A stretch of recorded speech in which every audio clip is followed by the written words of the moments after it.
Bismillahirrahmanirrahim. Qala al-mu'allif rahimahullah ta'ala nafa'ana bihi. Bismillahirrahmanirrahim. Bismillahi dengan kemuliaan Allah Ar-Rahmani yang memberikan nikmat besar di dunia dan akhirat.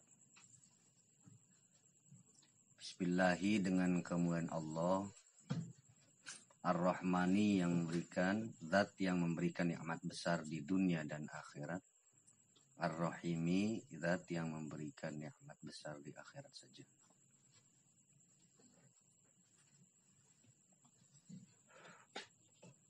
Awwalu ma nastaftihul maqala bi dzikri hamdi rabbina ta'ala. Falhamdulillahi ala ma an'ama hamdan bihi yajlu 'anil qalbil 'ama. Awwalu ma bermula awal sesuatu barang. Awwalu ma utawi kawitane barang. Nastaftihu kang bakal mimiti ingsun, yang akan memulai aku al-maqala akan beberapa ucapan, ing pirang-pirang ucapan. Bi dzikri hamdi rabbina ta'ala, yaitu dengan menyebut pujian Allah, pujian Tuhan kita semua, ta'ala halnya maha luhur Allah. Bidzikri hamdi rabbina ta'ala, iku kelawan nuture puji pangeran ingsun sadaya ta'ala hale maha luhur Allah, maha luhur Rabb. Walhamdu maka utawi sakai jenis puji kang papat lillahi iku khusus kadue Allah. Walhamdu maka bermula jenis puji yang empat. Lillahi yaitu khusus bagi Allah. Alama atas sesuatu ing atase barang. An'ama yang memberi nikmat Allah akan ma. An'ama yang memberi nikmat Allah akan ma. Hamdan dengan pujian. Hamdan dengan sebenar-benarnya pujian. Bihi dengan sebab hamdan. Yajlu menghilangkan Allah. Anil qalbil ama dari hati yang tidak melihat. Dari hati yang buta.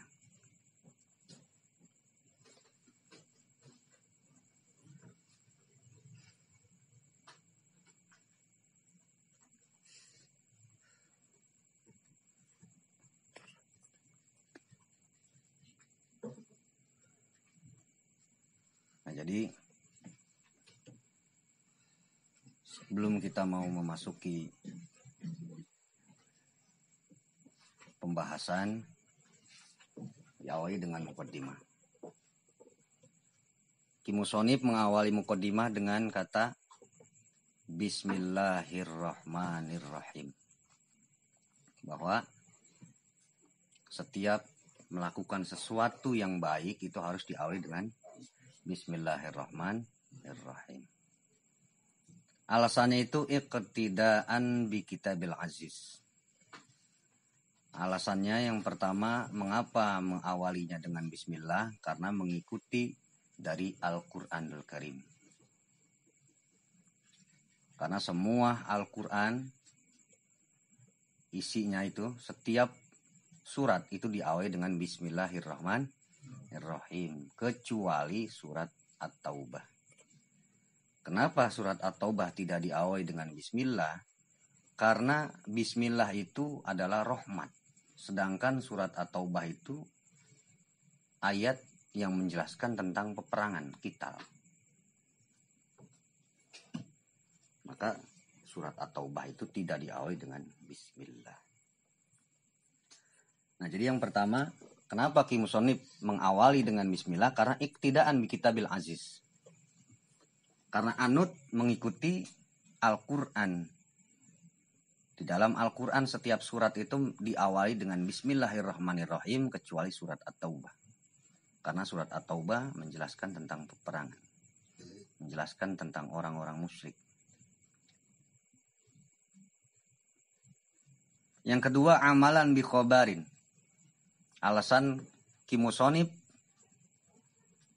pengarang kitab mengawali dengan bismillah karena arah-arah mengamalkan sebuah hadis yang berbunyi kullu amrin dzibalin la yubda'u fihi bi bismillahirrahmanirrahim fahuwa abtar au ajzam au aqta. Jadi di mana-mana setiap perbuatan yang baik-baik yang tidak diawali dengan bismillahirrahmanirrahim, maka perbuatan itu terputus. Ibarat hewan itu yang terputus ekornya atau terputus buntutnya, atau hewan yang terputus kakinya. Ini kurang sempurna. Jadi sesuatu kebaikan tanpa diawali dengan membaca bismillahirrahmanirrahim itu kurang sempurna. Ai naqisul barokah. Tegasnya kurang berkah. Maka Ki Musonib di awal-awal muqaddimah itu diawali dengan bismillahirrahmanirrahim. Alasannya karena amalan bi khabari kulli amrin tibalin la yubtau fihi bismillahirrahmanirrahim fahuwa abtar. Nah, jadi hadis ini menyimpan sebuah instruksi secara tidak langsung. Jadi hadis kullu amrin tibalin itu litadammunil khobaril amr. Menyimpan sebuah instruksi, sebuah perintah. Jadi hadis tersebut khobariyah lafzon insya'iyah maknan. Secara redaksi kalimatnya itu khobariyah. Maknanya itu insya'iyah. Mengandung sebuah instruksi.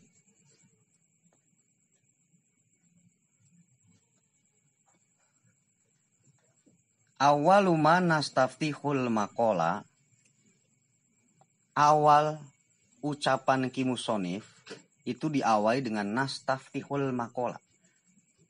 Kami akan mulai. Padahal lafadznya fataha yaf tahu asal katanya ya. Fatah yaf tahu bab ke 3 sulasi mujarrad. Fi'lun sulasiun idza yujarradu abwabuhu situn kama satu suruf wal ainu in tuftah bimaldin faksiri au duma au faftalaha fil ghabiri wa in tudoma fadmu man hafihi au tan kasir faftah wa kasan dan seterusnya. Nah, jadi sulasi mujarrad itu ada 6 bab.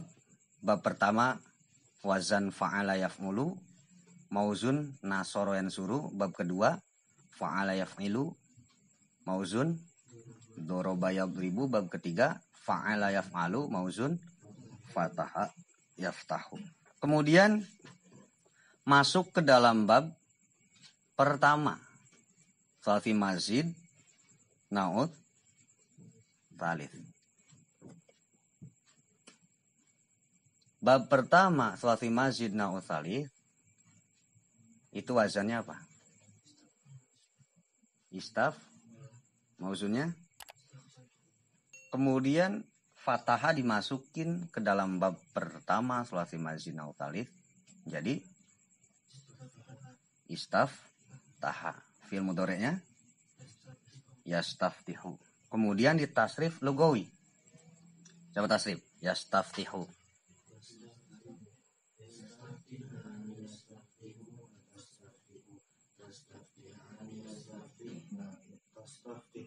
Tastaftihani tastaftihuna tastaftihina tastaftihani tastaftihna astaftihu nastaftihu. Ketemu nastaftihu bukunya apa? Mutakalim mal ghair. Nahnu. Jadi maknanya kami akan memulai. kami akan membuka. Kata Ki Musonif, kami akan membuka. Tapi maknanya kami akan memulai. Ki Musonif memakai makna fataha, lafad fataha itu agar ketika kita ngaji kitab Rohbiyah ini semoga Allah buka pintu keberkahan, Allah buka pintu rahmatnya untuk kita semua agar kita ngajinya cepat bisa.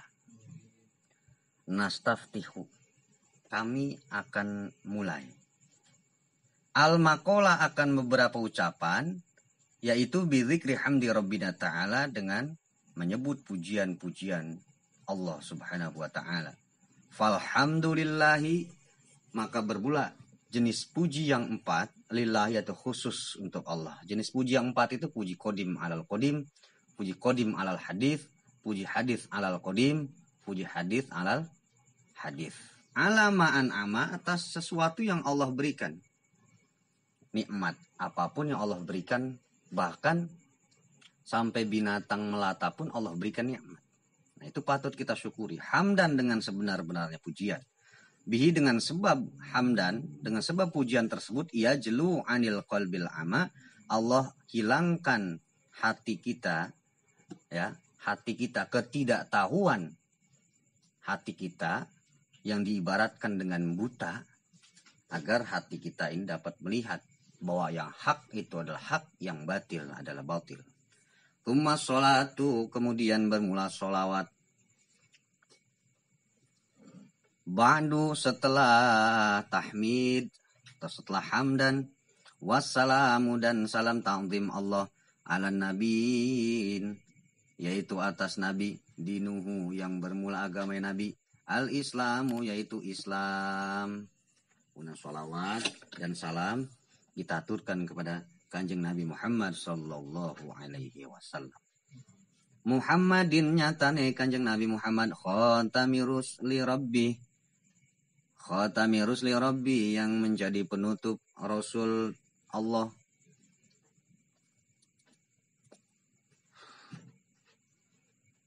Wa alihi, dan keluarga Nabi. Wa sahbi, dan sahabat Nabi. Min ba'dihi, dari setelah Nabi. Jadi sholawat dan salam itu kita sanjungkan kepada junjungan kita Nabi besar Muhammad sallallahu alaihi wasallam, dan kemudian kepada keluarga Kanjeng Nabi, baik itu keluarga qorib maupun keluarga ba'id, wa sahbihi, dan sahabat, baik sahabat qorib maupun sahabat ba'id, min ba'dihi, dan setelah Nabi Muhammad sallallahu alaihi wasallam. Wa nas'alullaha lanal i'anah fima tawakhayna minal ibanah. Wa nas'alu, dan memohon kami, Allah, kepada Allah, lana, wa nas'alu, dan jaluk ingsun, dan meminta kami, Allah, kepada Allah, lana, bagi kami, al-i'anata, akan pertolongan. Jadi Ki Musonif enggak medit, minta pertolongannya bukan buat sendiri, bukan lafaznya enggak pakai li, tapi lana, untuk kita semua. Wa nas'alu, dan memohon, meminta kami, Allah, kepada Allah, lana, tetap bagi kami, al-i'anata, akan pertolongan, fi main dalam barang, tawakhoina, kang nyimpen, kang nyipta ingsun sadaya, akan ma, ing ma, fi main dalam barang, fi ma, dalam sesuatu, tawakhoina, yang menciptakan kami sadaya, minal ibanati, daripada menjelaskan. Jadi kita meminta pertolongan kepada Allah agar kita diberikan penjelasan, ngebrehaken tawakhoina. Jadi sesuatu yang kita belum tahu, ketika kita mengkaji kitab Rohbiyah tentang waris, maka kita diberikan ebreh. Ya, ebreh itu jelas, diberikan penjelasan. An madhabil imami, dari madhab imam. Zaidil Farodi nyatane Zaid bin Thabit Al-Farodi kang ahli faraid. Jadi kita meminta pertolongan kepada Allah agar kita diberikan faham, diperjelas oleh Allah an madhabil imami Zaidil Farodi, daripada madhab Imam Zaid Al-Farodi. Maksudnya pendapat faraidnya Imam Zaid Al-Farodi. Beliau madhabnya Imam Syafi'i.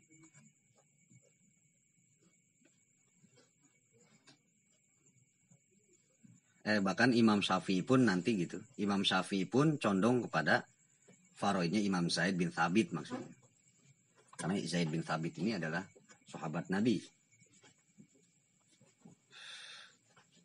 An madhabil imami Zaidil Farodi, dari madhab Imam Zaid Al-Farodi. Idh kana dhaka min ahamil gharadi. Karena adalah dhaka oleh yang demikian itu fima tawakkaina min ahamil gharadi, daripada sulit-sulitnya tujuan.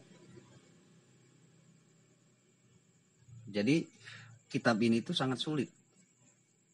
Tetapi ketika kita wanas alullah halanal i'ana, kita minta pertolongan kepada Allah fima tawakkaina, maka nanti akan Allah berikan faham. Yang penting ngajinya itu dibarengi dengan dihafal, difahami. Jadi alasan yang pertama, idkana dzaka min ahamil gharadi, karena kita minta pertolongan kepada Allah itu alasannya sulitnya tujuan yang akan kita garap nanti ke depan.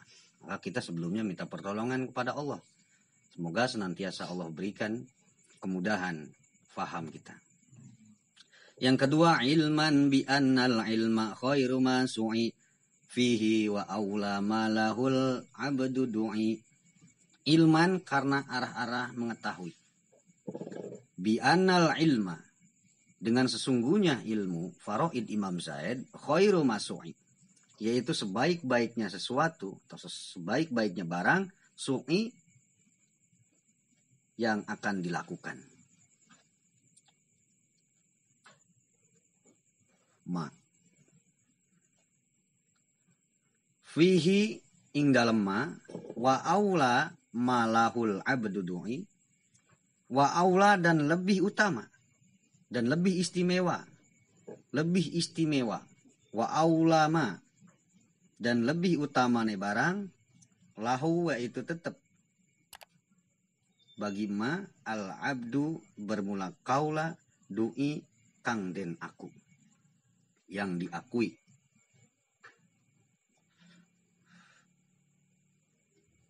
Jadi faraidnya Imam Zaid bin Thabit itu adalah ilmu sebaik-baiknya sesuatu yang kita pelajari dan sebaik-baiknya, paling istimewanya sesuatu. Lahul abdu du'i, dan hamba yang diakui. Ketika kita mengaji kitabnya Imam Zaid bin Thabit, kita menjadi hamba yang diakui oleh Allah Subhanahu wa taala. Wa anna hadzal ilma makhsusun bima qad sya'a fihi 'inda kullil ulama. Wa anna hadzal ilma, dan sesungguhnya ini ilmu faraid Imam Zaid bin Thabit makhsusun, yaitu yang dikhususkan, bima dengan sesuatu, qad sya'a yang sungguh telah masyhur, fihi dalam ma. Qad sya'a yang telah masyhur, fihi apa yang dalam ma, inda kulil ulama, menurut tiap-tiap ulama. Jadi faraidnya Imam Zaid bin Thabit itu telah masyhur di kalangan ulama. Karena faraid juga banyak ya, ada faraidnya Imam Ibnu Hajar, Syekh Ibnu Hajar Al-Haytami, faraidnya Imam Sya'rani, seperti faraid yang di dalam Fathul Mu'in itu kan faraidnya Syekh Ibnu Hajar. Tetapi dalam Fathul Mu'in kan nggak ada bab munasakhot. Nah, di dalam kitab Rohbiyah itu ada bab munasakhot. Maka faraidnya Imam Zaid bin Thabit ini sungguh telah masyhur di kalangan ulama. Kemudian bi annahu awalu ilmin yufqadu. Bi annahu awalu ilmin yufqadu fil ardi hatta la yakada yujadu. Bi annahu dengan sesungguhnya ilmu faraid awalu ilmin yufqadu, yaitu awal ilmu yufqadu yang ditiadakan ilmu fil ardi di bumi, hatta la yakada yujadu, hatta sehingga layakada ora parak ilmu, tidak dekat berarti jauh, yujadu didapat ilmu. Jadi ilmu faraid ini adalah ilmu yang pertama kali akan Allah hilangkan di muka bumi. Bi annahu awalu ilmin yufqadu fil ardi hatta layakada yujadu. Orang-orang ulama-ulama ahli faraid nanti akan Allah wafatkan, sehingga nanti di akhir zaman akan sulit. Pengen belajar ilmu faraid sulit, terutama faraidnya Imam Zaid bin Thabit sangat sulit. Kenapa? Karena ilmu faraid itu adalah ilmu awwalu ma yufqadu fil ardi. Awal ilmu yang pertama kali akan Allah hilangkan di bumi ini adalah, bahkan hatta la yakada yujadu, sulit untuk mencarinya. Sulit. Kenapa? Karena ulama-ulama faraid itu Allah tinggikan derajatnya. Sehingga jangan sampai ulama-ulama ahli faraid ini mengalami fitnah dajjal. Maka Allah wafatkan. Jadi kalau ulamanya Allah wafatkan, berarti ilmunya akan hilang sedikit. Hatta la yakada yujadu. Wa anna Zaidan, dan sesungguhnya faraid Imam Zaid khusso, yaitu dikhususkan Zaid. La mahalata. Orang ana mang iku maujud. Tidak ada keraguan yaitu maujud. Bima dengan suatu, bima kelawan barang, habbahu kang demen hu ing faraid Imam Zaid, khatamur risalah, sopo wong kang dadi pugasan utusane Nabi Muhammad sallallahu alaihi wasallam. Tegasan Nabi Muhammad sallallahu alaihi wasallam. Jadi faraidnya Imam Zaid itu dikhususkan. Bahkan tidak ada keraguan lagi. Kenapa? Karena Rasulullah pun sangat mencintai faraidnya Imam Zaid bin Thabit. Gitu. Min qawlihi fi fadlihi munabbiha afrodukum Zaidun wa nahika biha. Min qawlihi dari ucapan Nabi, maksudnya hadis, fi fadlihi dari keutamaan hadis, munabbiha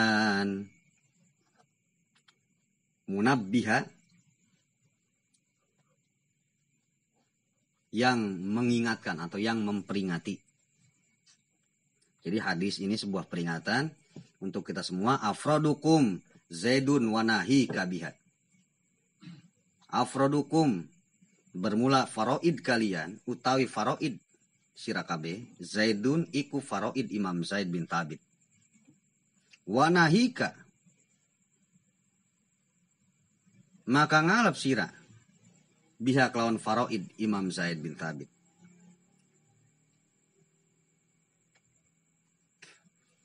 Jadi silakan kalian pelajari ya, faraidnya Imam Zaid bin Thabit.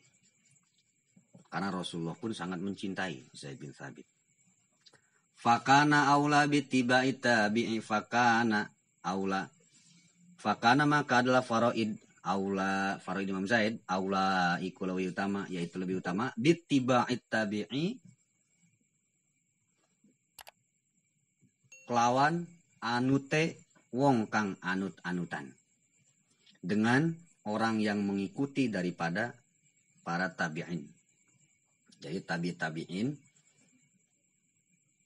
la siyama hale opo maning, la siyama apalagi komudui wa qad nahahu Syafi'i wa qad nahahu dan sungguh telah condong hu akan faraid Imam Zaid bin Thabit Asy-Syafi'i, sopo Imam Syafi'i.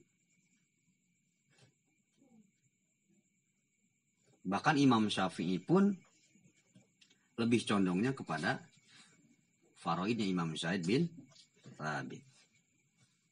Itu.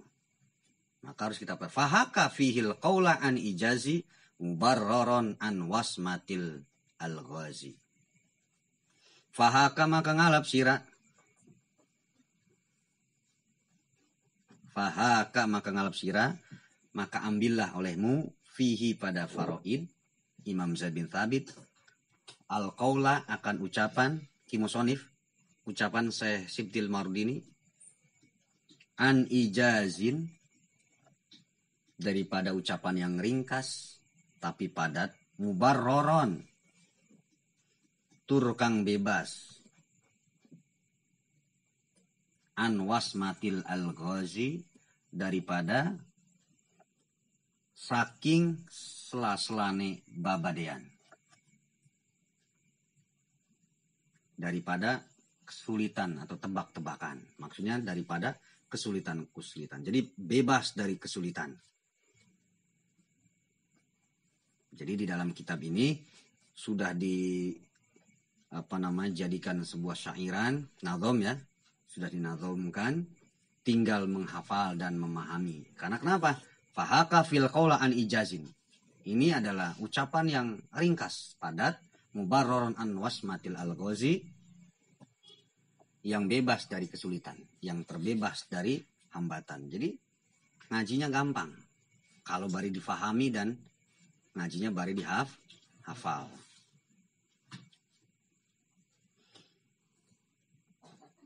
Babu asbabil mirathi, utawi ikilah iki iku bab sebab-sebab ngawaris. Asbabu mirathil wara salasah, kullun yufidu rabbahul wirathah, wa hiya nikahun wa wala'un wa nasab, ma ba'dahunna lil mawarithis sabab. Asbabu mirathil wara salasah. Asbabu mirathil wara, utawi sebab-sebab warisan makhluk. Salah satun iku telu. Bermula sebab-sebab warisan makhluk. Salah satun yaitu 3 perkara. Kulun utawi saban-saban sawiji. Kulun bermula satu persatu. Yufidu yaitu memberikan faidah kulun, Rabbahul wiratha, Rabbahul wiratha, ing wong kang anduwene warisan.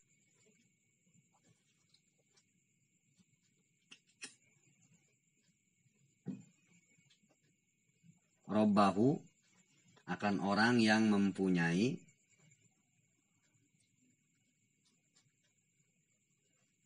al-wiratha warisan. Rabbahu akan orang yang mempunyai,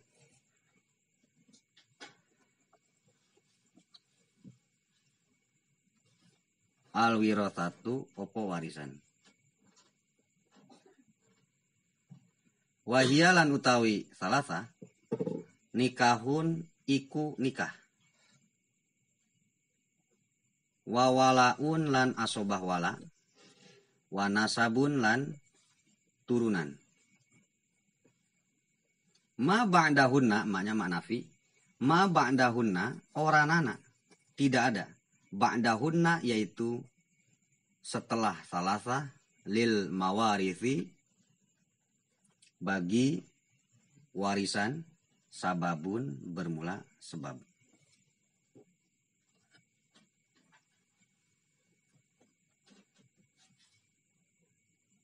Dan kita memulai bab yang pertama yaitu sebab-sebab warisan. Kenapa orang itu bisa dapat waris?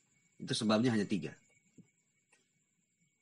Seseorang bisa mendapatkan warisan dari orang tuanya atau dari saudaranya, baik saudara akhun li abawain maupun akhun li abin, nanti dijelaskan ada babnya masing-masing. Nah itu Mengapa seseorang itu bisa mendapatkan waris? Karena asbabu miratil waro thalatha.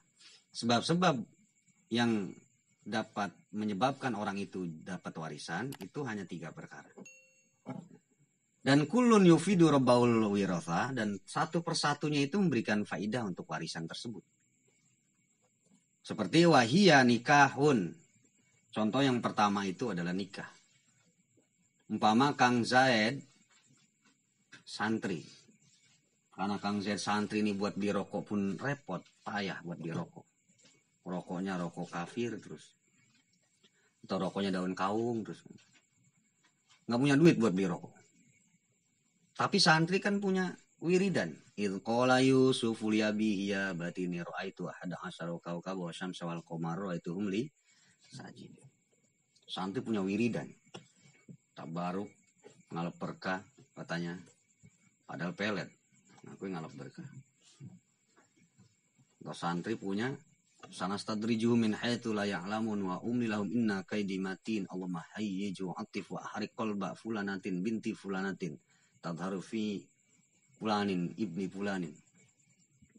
Ya. As-sa'ah al-ajal ajilan sampai wala taqulu atasrobu wala tanamu. Diwiri di nama santri tersebut wala taqulu, cewek itu nggak makan. Wala tasrobu, hingga dia nggak minum. Wala tanamu, dan nggak bisa tidur. Bihaqi hadil ayat. Nah kemudian dipeletlah itu Nyi Fatimah sama Kang Zaid. Kang Zaid santri, nggak pernah punya duit. Akhirnya dia hanya punya pelet, dipelet Nyi Fatimah. Karena Nyi Fatimah ini janda kaya.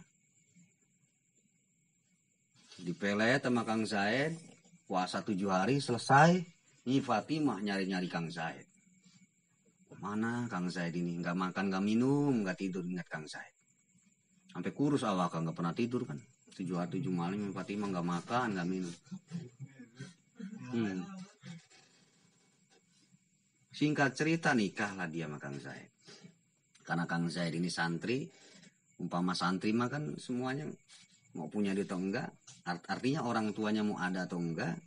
Biasanya santri mah yang namanya santri itu ya kalau yang punya duit, giliran tanggal tua payah, ya kan, kirimannya lambat. Kemudian yang nggak punya duit, santri mah kadang-kadang memang repot buat beli rokok. Nikah sama Nyi Fatimah, sedangkan Nyi Fatimah ini janda kaya. Kenalah Kang Zaid, dicari-cari Kang Zaid Fatimah, akhirnya nikah. Ketika nikah Nyi Fatimah sama Kang Zaid, kemudian dapat 1 bulan, Nyi Fatimah ini meninggal. Inna lillahi wa inna ilaihi raji'un. Meninggal Nyi Fatimah. Pada saat Nyi Fatimah meninggal, maka Kang Zaid ini mendapatkan waris dari Nyi Fatimah. Kenapa? Karena Zaid ini zawaj, suami. Sedangkan suami itu dapat bagiannya berapa? 1/2. Suami itu mendapatkan 1/2 kalau tidak berbarengan dengan anak. Umpama Kang Zaid nikah dengan Nyi Fatimah tadi, pada saat Nyi Fatimah wafat, meninggal, maka Zaid ini sebagai suami mendapatkan warisan dari harta Nyi Fatimah sebanyak 1/2. Sebagian hartanya itu milik Kang Zaid. Kalau Nyi Fatimahnya nggak ada anaknya. Tetapi kalau Nyi Fatimah tadi mempunyai anak, baik anak laki-laki maupun perempuan, maka Kang Zaid ini terhijab, nama hijab nukson. Yang tadinya dapat 1/2 menjadi 1/4. Menjadi rub'un, 1/4. Kalau Nyi Fatimah hartanya itu umpama dikalkulasikan 12 juta umpama. 12 juta, kalau 1/2 dari 12 juta, yang pertama, umpama Nyi Fatimah tidak punya anak, hartanya 12 juta. Kalau dibagi 1/2, 12 juta dibagi 1/2, berarti berapa? 6 juta. 6 juta itu milik Kang Zaid. Kalau Nyi Fatimahnya tidak punya anak. Kalau Nyi Fatimahnya punya anak, dapatnya Kang Zaid itu 1/4. Kalau 1/4 dari 12 juta berapa? Berapa? 3 juta. Berarti 3 jutanya itu milik Kang Zaid. Gitu. Itu alasan Kang Zaid mendapatkan waris dari Nyi Fatimah tadi, nikah. Kemudian yang kedua, wawalaun dan asobah wala. Asobah wala itu umpama Kang Zaid memerdekakan Kang Ibrahim. Umpama Kang Zaid punya budak. Kang Zaid punya budak, punya abid yang bernama Ibrahim. Kemudian Ibrahim ini Kang Zaid merdekakan. Kata Kang Zaid, Ibrahim mulai saat ini badan ente merdeka. Kemudian Ibrahim ini mengembara ke Jakarta. Di Jakarta dia jualan gas. Umpama. Sampai di Jakarta dia jualan gas, jadi orang kaya, sukses jual gas LPG. Kemudian ketika di ambang kesuksesan Kang Ibrahim ini umpama kena virus corona. Mati Kang Ibrahim. Kemudian Kang Ibrahim kan belum nikah. Belum punya Kang Ibrahim nggak punya keluarga. Hanya sebatang kara Kang Ibrahim. Maka nanti warisannya untuk siapa? Ini untuk Kang Zaid yang memerdekakan Kang Ibrahim tadi. Itu namanya asobah wala. Paham nggak? Kemudian wanasabun. Yang ketiga itu sebab warisan itu nasab, keturunan. Kang Zaid nikah dengan Nyi Fatimah, kemudian punya anak Kang Khalid. Khalid ini anak dari Kang Zaid dan Fatimah. Berarti Khalid dapat warisan ketika Kang Zaid meninggal atau Nyi Fatimah meninggal. Nasab, turunan, ya. Itu semuanya dapat waris. Tapi nanti ada bagian-bagian. Secara global laki-laki ada 15, perempuan ada 10, jadi 25. Tapi kalau diperinci laki-laki 7, perempuan 10. Masa lupa? Ini lupa kayaknya nih. Ya. Masih ingat nggak? Coba yang mendapatkan waris dari pihak laki-laki. Ada berapa? Coba yang pertama 2, 3, 4, 5, 6, 7, 8, 9, 10, 11, 12, 13, 14, 15. Sekarang yang dari pihak perempuan. Ada berapa? Secara keseluruhan, secara rincinya, ada berapa? Berapa? 10? Yang pertama, bintun itu anak perempuan. Ini yang dari perempuan semua. Kemudian yang kedua, bintul ibni itu cucu laki-laki dari anak, cucu perempuan dari anak laki-laki. Kalau cucu laki-laki dari anak perempuan disebut cucu laki-laki dari anak perempuan disebut Zawil Arham. Karena kalau cucu dari anak perempuan itu nggak dapat warisan, ya. Cucu dari anak perempuan tidak dapat waris. Yang dapat cucu dari anak laki-laki, baik cucu perempuan maupun cucu laki-laki. Kalau cucu dari anak laki-laki dapat. Kayak bintul ibni itu kan cucu perempuan dari anak laki-laki. Cucu perempuan dari anak laki-laki itu mendapatkan warisnya berapa? 1/2. Kalau dia berdua dapatnya 2/3. Itu. Ulangi. Yang pertama bintun anak perempuan. Yang kedua bintul ibni anak perempuan dari anak laki-laki. Yang ketiga umun musyiko, emak ya, ibu. Kemudian zaujah itu istri. Kemudian jaddatun nenek dari bapak. Kemudian jaddatun umin nenek dari ibu. Kemudian ukhtun abawain saudara perempuan yang sekandung seibu sebapak. Kemudian ukhtun abin saudara perempuan yang sebapak beda ibu. Kemudian ukhtun umin saudara perempuan yang seibu beda bapak. Kemudian yang terakhir mu'tiqoh perempuan yang merdekakan. Seperti Nyi Fatimah ya, orang kaya punya budak namanya Kang Zaid. Kemudian Kang Zaid dimerdekakan oleh Nyi Fatimah. Katanya Fatimah, Zaid saat ini ente merdeka. Kemudian Zaid berangkat ke Jakarta. Di Jakarta dia jualan gas sampai jadi orang kaya. Setelah jadi orang kaya, Zaid wafat. Maka kekayaannya, kalau Kang Zaid nggak punya saudara satupun, itu kekayaannya untuk Nyi Fatimah. Nah itu Nyi Fatimah disebut mu'tiqoh. Paham nggak? Ma ba'dahunna lil mawarithi sabab. Ma ba'dahunna tidak ada lagi setelah yang 3 perkara tadi. Ya, sebab-sebab mewaris. Jadi nggak ada lagi, cuma hanya 3. Ya, hanya 3 sebab-sebab yang mendapatkan warisan tadi. Yang pertama sebab nikah. Ya, orang nikah, Kang Zaid nikah tadi dengan Nyi Fatimah, maka itu sebab daripada mendapatkan warisan. Kemudian wawalaun, asobah wala. Yang ketiga wanasabun dan nasab keturunan. Selain itu tidak ada lagi yang menyebabkan orang itu mendapatkan waris. Paham ya?